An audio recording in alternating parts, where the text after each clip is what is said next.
Menteri Keuangan Purbaya Yudi Sadewa bersama dengan Inspektur Jenderal Kementerian Keuangan datang ke Pelabuhan Tanjung Priuk, Jakarta. Ia melakukan sidak di jalur hijau kepabeaan kargo impor Pelabuhan Tanjung Priuk. Jalur hijau menjadi target Purbaya dalam sidak kali ini. Pasalnya, Purbaya pernah menyatakan keinginan untuk mengecek jalur hijau kargo impor untuk memberantas barang ilegal impor yang masuk ke dalam negeri. Nggak ada, saya cuma cek aja, pengen tahu hijau itu hijau bener apa enggak, jangan-jangan hijau daunnya merah. Tapi akan saya minta mereka cek secara random, secara reguler, tapi nggak semuanya dicek. Tapi jangan sampai jalur hijau jadi tempat orang menggunakan barang yang nggak harusnya lewat jalur hijau. Dalam inspeksi mendadak itu, Purbaya sempat memeriksa satu kontainer milik perusahaan Cina. Kontainer itu berisi pakan ternak sebanyak 560 kantong dengan nilai 1,2 miliar rupiah. Purbaya akan menyiapkan saluran khusus pengaduan pada Direktorat Jenderal Bea dan Cukai untuk meminimalisir penyimpangan yang terjadi pada impor. Dari Jakarta, Tim Liputan iNews melaporkan. Menteri Keuangan Purbaya Yudi Sadewa tolak bayar utang kereta cepat Indonesia-Cina pakai dana APBN. Menurutnya proyek kereta cepat bukan tanggung jawab pemerintah, melainkan urusan BUMN di bawah Danantara.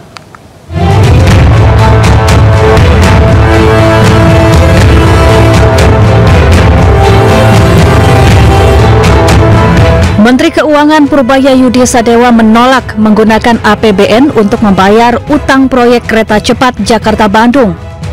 Purbaya menyatakan proyek kereta cepat Indonesia-Cina bukan tanggung jawab pemerintah, melainkan urusan BUMN.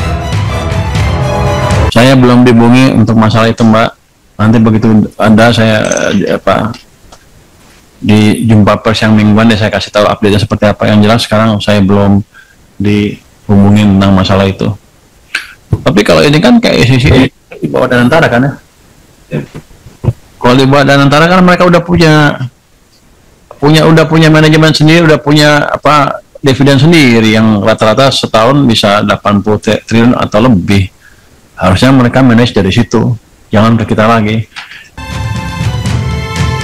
Sementara itu, Menteri Sekretaris Negara Prasetyo Hadi menyebut pemerintah sedang mencari skema jalan keluar untuk membayar utang KCIC. Gus bukan salah satu pembahasan malam ini, tapi beberapa waktu yang lalu juga sudah dibicarakan untuk diminta mencari skema supaya beban keuangan itu bisa dicarikan jalan keluar gitu. Karena faktanya kan juga bus kemudian juga menjadi salah satu moda transportasi yang sekarang sangat membantu aktivitas seluruh masyarakat, mobilitas dari Jakarta maupun ke Bandung dan seterusnya. Proyek kereta cepat Jakarta-Bandung atau WUSH jadi sorotan karena beban utangnya mencapai 116 triliun rupiah.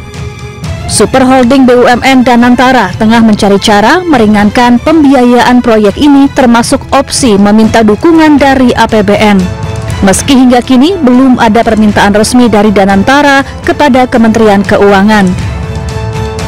Tim Liputan iNews melaporkan. Beralih ke informasi lain, pemirsa, dana reses anggota DPR naik hampir 2 kali lipat dari 400 juta rupiah menjadi 702 juta rupiah per anggota dewan. Publik menilai kenaikan anggaran dana reses tidak masuk akal.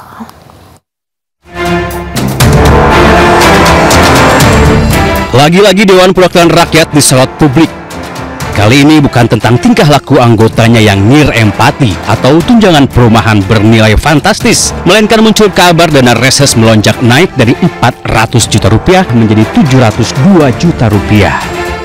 Sementara itu, masa reses dilakukan 4 hingga 5 kali dalam setahun. Artinya dalam setahun setiap anggota DPR menerima dana reses sebesar 2,8 hingga 3, miliar rupiah.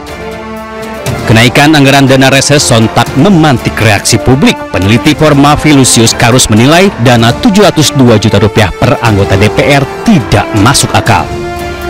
Tapi apakah kemudian masuk akal reses itu didanai dengan 702 juta lalu tanpa ada mekanisme pelaporan terkait kegiatan maupun tunjangannya?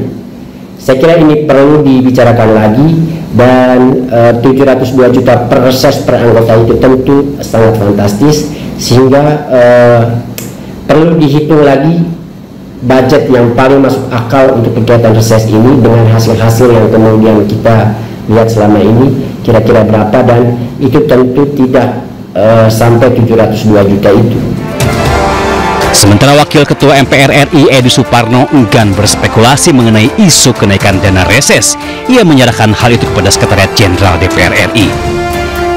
Atau ini saya serahkan kepada Sekretariat Jenderal DPR untuk bisa menjelaskan ini, karena beliaulah yang disuruh diberi tugas untuk memberikan informasi satu pintu dari DPR, gitu ya. Terima kasih.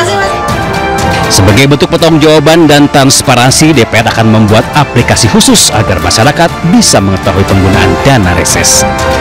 Tim Liputan iNews melaporkan. Isu kenaikan dana reses anggota DPR dari 400 juta rupiah menjadi 702 juta rupiah menuai reaksi publik pemirsa. Berikut penjelasan terkait dana reses dan kegiatan masa reses anggota DPR RI.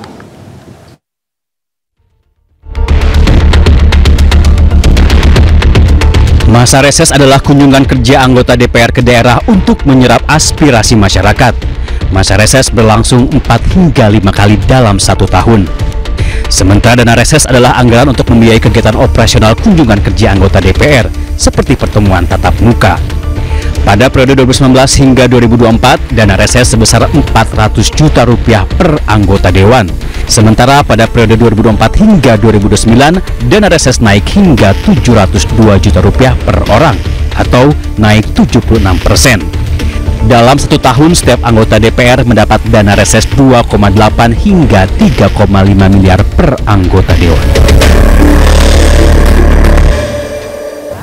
Pemirsa, Pengadilan Negeri Jakarta Selatan tolak pra-peradilan Nadiem atas putusan kuasa hukum siapkan bukti baru untuk ringankan ex-Mendikbudristek tersebut. 1. Menolak permohonan pra-peradilan pemohon. 2. Membebankan kepada pemohon untuk membayar biaya perkara sejumlah nihil. Demikianlah diputuskan pada hari Senin tanggal 13 Oktober 2025 oleh Ketut Darmawan Esa, Hakim Pra-Peradilan pada Pengadilan Negeri Jakarta Selatan. Hakim Tunggal I. Ketut Darmawan menilai penetapan tersangka Nadiem Makarim sesuai prosedur dan sah secara hukum. Terkait putusan ini, kuasa hukum Nadiem akan mempersiapkan beberapa alat bukti yang bisa meringankan Nadiem di pokok perkara nanti. Sekali lagi bahwa proses peradilan ini baru membuktikan administrasi daripada penetapan tersangka, sebagaimana tadi juga sudah ditetapkan. Nah, dengan demikian maka kami sebagai penasihat hukum Pak Nadiem akan mempersiapkan alat-alat bukti yang tentunya akan memberikan pembuktian secara substansial nantinya di dalam pemeriksaan pokok perkara. Sementara itu, keluarga Nadiem akan menghormati proses hukum. Ibunya menyebut Nadiem adalah orang yang jujur. Mesti ngomong apa saya? Hasil peradilan ini tentu, hasil keputusan ini tentu saja sangat menyedihkan, mematahkan hati kami sebagai orang tua Nadiem ya. Kami tahu bahwa anak kami adalah orang yang bersih, yang menjalankan seluruh pekerjaannya, karirnya itu dengan prinsip-prinsip itu. Seperti yang sudah pernah saya katakan, dengan prinsip-prinsip moral dan kejujuran dan kebaikan yang teguh untuk nusa dan bangsa. Untuk nusa dan bangsa.